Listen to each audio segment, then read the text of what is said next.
Mais alors que j'ai une conversation intérieure avec moi-même, la grenouille a soudainement des spasmes violents.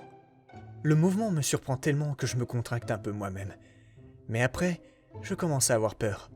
La grenouille convulse encore et encore. Je ne peux pas m'empêcher d'être un peu fasciné par cet étrange développement. Qu'est-ce que c'est que ça? Que se passe-t-il? Juste devant mes yeux, la grenouille commence à se ratatiner. Presque comme si tout le liquide était évacué de son corps. Puis, juste comme ça, une fleur sort de sa tête. La plante déploie ses racines, qui ressemblent davantage à des tentacules extraterrestres que personne de moins de 18 ans ne devrait être autorisé à voir. Gya! Brute! Sinistre! Bon sang! Alors que je me tiens là, tremblant de peur, la fleur enfonce négligemment ses racines dans le sol. Avec les vrils cachés, cela ressemble à une fleur ordinaire. Juste une petite fleur mince, poussant proprement hors du sol, à côté d'une grenouille desséchée. Vous devez me pardonner si je fuis sans vergogne pour sauver ma vie. Personne ne veut voir un scénario araignée tentacule X, surtout pas moi. Le lendemain, j'ai vu d'autres fleurs parasites pousser dans le labyrinthe, ainsi que des monstres herbivores s'en nourrissant, mais je n'ose pas m'approcher davantage. Elro Iris, un monstre de type végétal qui vit dans le grand labyrinthe d'Elro. La fleur qui pousse sur sa moitié supérieure est un camouflage, tandis que la partie inférieure est sa vraie forme. Lorsque la partie florale est mangée, il y a une petite possibilité qu'elle devienne un parasite. Et si le corps de l'hôte ne résiste pas à son intrusion, la graine va germer et consommer l'hôte de l'intérieur. Malgré tout, la fleur repousse assez rapidement. C'est donc une importante source de nourriture pour les monstres herbivores du labyrinthe. Peut-on vraiment manger ça? Est-ce que ça a un bon goût? Je veux dire, j'ai été choqué de voir des monstres mordre dans des rochers, qui traînaient, ou sur les murs, ou quoi que ce soit. Je n'ai pas essayé moi-même, bien sûr. Ce mal de ventre n'est probablement que mon imagination, ouais. Si vous y réfléchissez, logiquement, il n'y a aucun moyen pour moi de digérer les minéraux et des trucs comme ça. Eh bien, je ne peux pas, mais apparemment, il y a des monstres qui peuvent très bien vivre de ça. Dans ce cas, ils n'ont jamais à s'inquiéter de mourir de faim. Je suis un peu jaloux. Non pas que je vais essayer moi-même, sérieusement, je le pense. Quoi qu'il en soit, une espèce mangeuse de minéraux s'appelle apparemment la petite tortue de roche.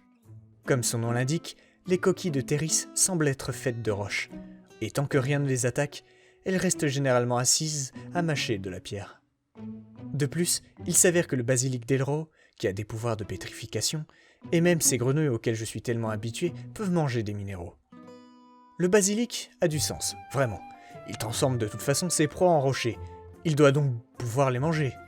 Et je suppose que puisque les grenouilles ont des capacités acides, elles peuvent manger la substance si elles en ont absolument besoin.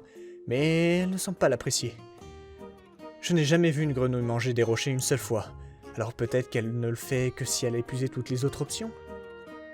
Je veux dire, je suis sûr que les pierres n'ont pas très bon goût. Cela étant dit, les monstres venimeux ont aussi un goût dégoûtant, donc je ne pourrais pas vous dire lequel est le pire.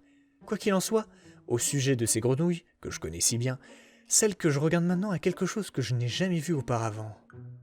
Une fleur. Pour une raison quelconque, cette grenouille a une fleur qui pousse hors de sa tête. Quoi de neuf avec ça? Est-ce une nouvelle tendance mode? Je ne pense pas que vous puissiez me reprocher d'avoir oublié d'attaquer et de rester bouche bée à la place. Pourquoi la première fleur que j'ai vue au monde pousse-t-elle sur le visage d'une grenouille? Je veux dire, ce n'est pas seulement sur sa tête, c'est définitivement en train de grandir, hein? Je me demande presque constamment ce qui se passe avec la chaîne alimentaire dans ce donjon. Comme, sérieusement, toutes sortes de monstres vivent ici, et ce n'est pas comme si chacun d'entre eux pouvait être à 100% carnivore. N'est-ce pas?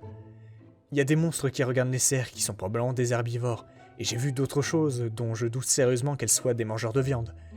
Mes hypothèses ne sont pas totalement basées sur les apparences non plus. C'est plus que je ne sais pas comment cet écosystème pourrait fonctionner de manière réaliste si tout ce qu'il contient est un carnivore. Je veux dire, dans ce cas, les monstres les plus forts mangeraient les moins puissants, et ces types mangeraient des trucs encore plus faibles qu'eux, et etc., etc. Mais alors, les espèces les plus faibles ne seraient-elles pas anéanties tout de suite? Et le prochain monstre de la chaîne s'éteindrait aussi, et ainsi de suite. Mais clairement, ce n'est pas le cas. Je suis moi-même facile à cueillir, mais il y a des tonnes de monstres relativement impuissants qui semblent bien survivre. De plus, les humains viennent ici, et chassent même s'ils ne sont pas des prédateurs naturels. Donc, ce donjon doit sûrement avoir une sorte de système qui nourrit les êtres vivants. Je sais que ce monde ressemble à des jeux vidéo, avec des statistiques et des compétences à gogo, mais je suis toujours issu d'un œuf, donc il doit y avoir d'autres monstres ici, qui sont nés normalement aussi. Ils n'apparaissent pas au hasard, ou du moins, je ne pense pas qu'ils le fassent. Dans ce cas, j'aimerais savoir ce que mangent les monstres non carnivores de ce labyrinthe.